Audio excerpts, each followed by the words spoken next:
Point என்னன்னா, I think ரொம்ப வருஷமா நம்ம நல்லா பாடுறோம், டேலண்ட் இருக்குன்றது எல்லாருக்குமே தெரியும்.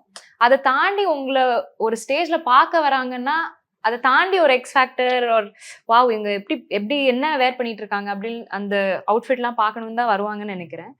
அது it's an experimental process. There is no right or wrong way. I think you can have fun with it. At the same time டீசெண்டா ப்ரெசென்டபிளா ஆன் ஸ்டேஜ் இருந்தாலே போதும். I think it's not a rocket science.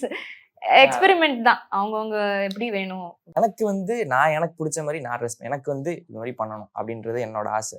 ஏன்னா நம்ம காலேஜ்லலாம் இருக்கும் போது பசங்க ஒருத்தர் சட்டையை மாற்றி போட்டுட்டு ஹாஸ்டலில் இருக்கிறப்போ போவோம். நான் எடுத்து வச்சிருப்பேன், இன்னைக்கு இந்த ஷோ இந்த காலேஜ் போகிறோம், இந்த ட்ரெஸ்ஸுக்கு பார்த்தா காலங்காத்தாலே ஃபர்ஸ்ட் ஷிஃப்ட் போய் அதை எடுத்து போட்டு போயிருப்பான். ஸோ அப்போ எனக்கு தோணுச்சு, நமக்குன்னு எனக்கு பிடிச்ச ஷூஸ் நான் வாங்கிக்கணும், எனக்கு பிடிச்ச ட்ரெஸ் வச்சுன்னா நான் மட்டும்தான் போடணும். என்னோட ட்ரெஸ்ஸிங் எனக்கு பிடிச்ச மாதிரி நான் பண்ணணும்னு ஆசை. ஸோ அதுதான்.